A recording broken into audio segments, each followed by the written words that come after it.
네,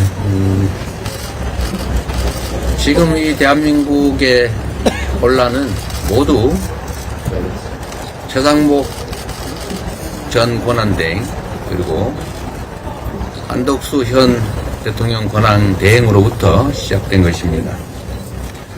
대한민국의 최고 규범 헌법은 모든 국민이 지켜야 하고 그 중에서도 헌정 질서 수호 책임이 있는 공직자, 그 중에서도 최고위직 공직자인 대통령 권한대행이 가장 우선적으로 지켜야 될 책무입니다. 대통령이 취임 선서를 할 때도 헌법을 준수하고 라는 것이 가장 먼저 나옵니다. 헌법을 준수하지 않으면 헌법 질서가 파괴되면 대한민국 공동체가 파괴됩니다. 헌법 위반은 매우 중차대한 사안입니다. 단순한 형법 위반, 부정부패와는 차원을 달리합니다. 일각에서 윤석열 복귀 프로젝트가 진행 중이다라고 얘기합니다. 저도 그런 주장에 공감 가는 바가 많습니다.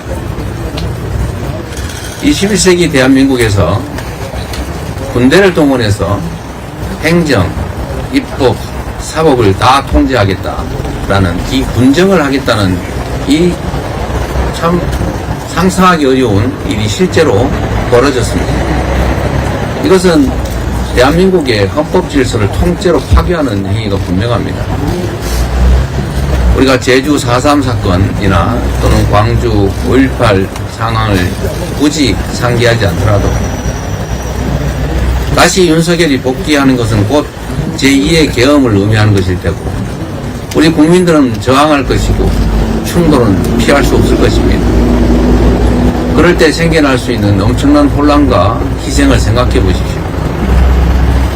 광주라는 한 지역이 고립되어 있을 때 생기는 그 피해와 대한민국 수도 서울을 포함한 대한민국 전역이 군사계엄에 노출되고 국민들이 저항할 때 생겨나는 그 엄청난 혼란 그리고 엄청난 유혈 사태를 대체 어떻게 감당할 수 있겠습니까?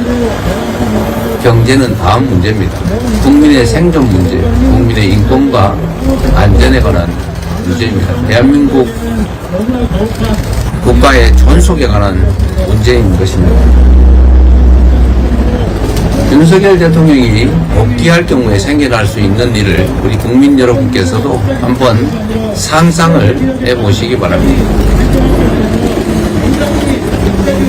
헌법재판소는 그리고 헌법재판관님 여러분들은 지금의 이 상황이 얼마나 중차대한 상황인지를 모를 리 없습니다. 그리고 본인들에게 주어진 헌법상의 책무, 역사적 책무, 국민이 부여한 책무를 잊지 마시기 바랍니다. 말씀드린 것처럼 지금의 이 혼란의 원인은 모두 한덕수, 최상목으로부터 시작됐습니다. 내란 주요 임무 종사자들은 전부 구속돼서 재판을 받고 있는데 내란 수괴는 해교한 논리로 석방돼서 활개를 치고 있습니다. 법률이 정한 내란 특검 지명 의뢰를 지금 몇 달째 하지 않고 있습니다. 명백한 불법 아닙니까? 의무적으로 지명을 의뢰하게 돼 있지 않습니까? 그 법률을 대놓고 몇 달째 어기고 있습니다. 그래서 결국은 내란 수괴가 석방돼서 이 혼란이 지속되고 국민들은 불안해하고 있는 것입니다. 또 한 가지 국회가 지명한 정식 의결을 해서 지명한 헌법재판관을 골라서 마음에 드는 사람은 임명하고 마음에 안 드는 사람은 임명 안 하는 것은 결국 국회의 헌법 구성 권한을 침해한 것 아닙니까? 명백하게 정면으로 헌법을 위반한 것입니다. 심지어 헌법재판소가 명확하게 판결했습니다. 임명하지 않는 것은 위헌이다.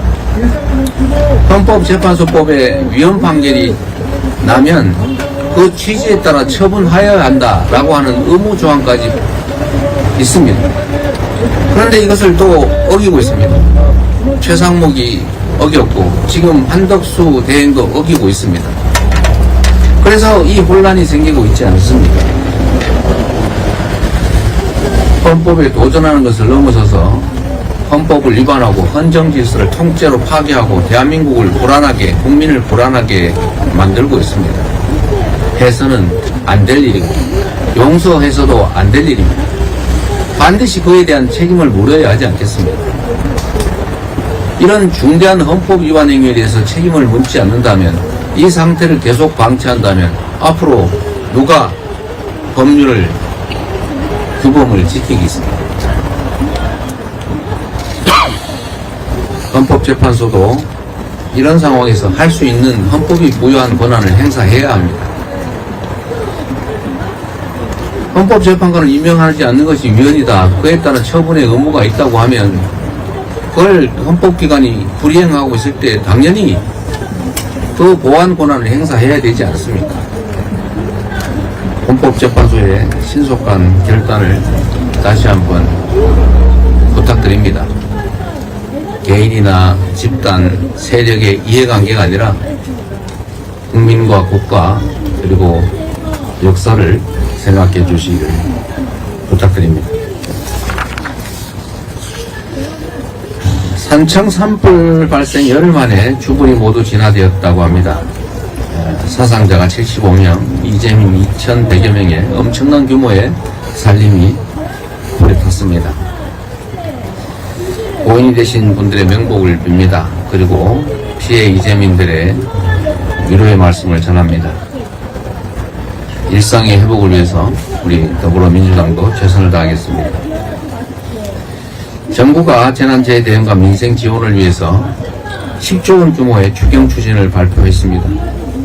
다행이긴 한데 너무 적고 그 내용도 매우 부실합니다. 이런 정도 규모로 지금 경제 회복이 되겠습니다. 민생 회복이 될 수 있겠습니까? 그런데 더 가관인 것은 사안이 시급하니 국회 심사를 생략하자 뭐 이런 말을 하고 있다고요. 급하면 미리미리 하면 되지 않습니까?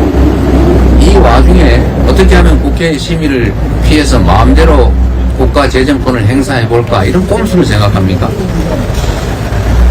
그리고 재난 대책이, 화재 대책이 긴급하면 예비비를 쓰세요.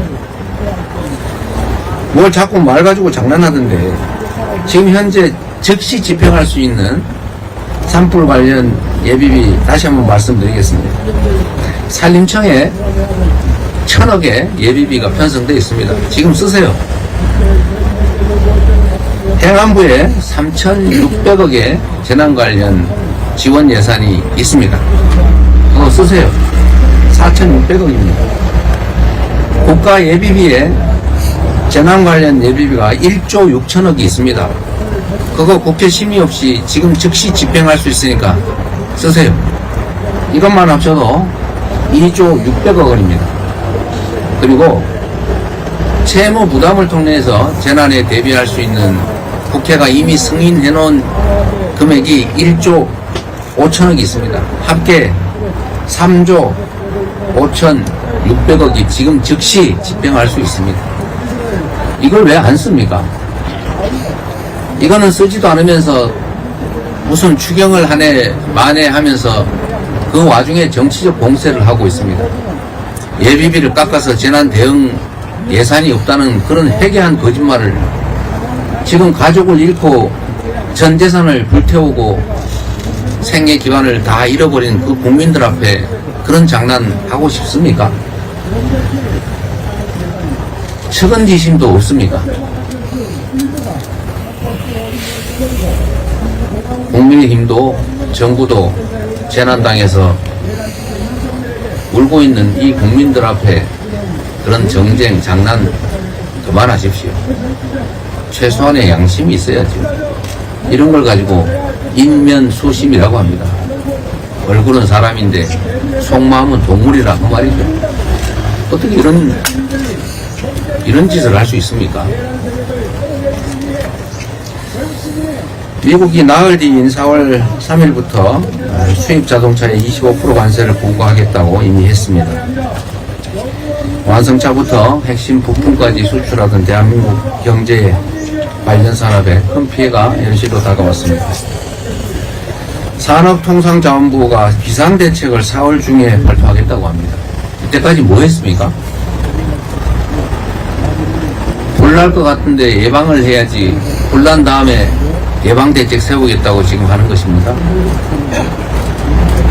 온 나라가 비상상태인데 유독 정부만 전혀 비상하지가 않습니다. 신속한 국가의 정상화만이 침몰하는 경제를 살릴 수 있습니다. 기업과 민간의 노력만으로 이 문제를 풀 수 없습니다. 정부가 나서서 해결해야 합니다. 정부가 무능하니 국회라도 나서야 합니다. 그래서 우리 민주당이 국회 통상특별위원회를 설치해서 의원 외교라도 하자라고 지금 몇 달째 요구하는데, 국민의힘은 왜 이런 것조차 반대합니까?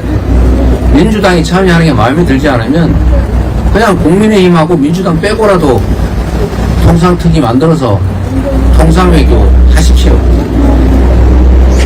대체 나라의 살림을 책임진다는 국민의힘이 정치 집단이 이럴 수가 있습니까? 고통받는 국민의 신음소리가 들리지 않습니까? 망해가는 나라가 보이지 않습니까? 오로지 내가 어떻게 하면 권력을 가질까 그 생각밖에 없습니까? 그래서는 안 됩니다. 최소한 할 일을 합시다. 할 일 열심히 하면 국민들이 지지해 주지 않겠습니까? 그래야 국민의힘도 국민의 지지를 회복해서 살 길이 열리지 않겠습니까? 지금처럼 윤석열의 복귀나 획책하고 헌정질서 파괴에 올인하고 시도 때도 없이 온갖 거짓말을 하고 죽어가는 국민들 앞에서 이런 정쟁이나 벌이면서 어떻게 나라를 책임지겠습니까?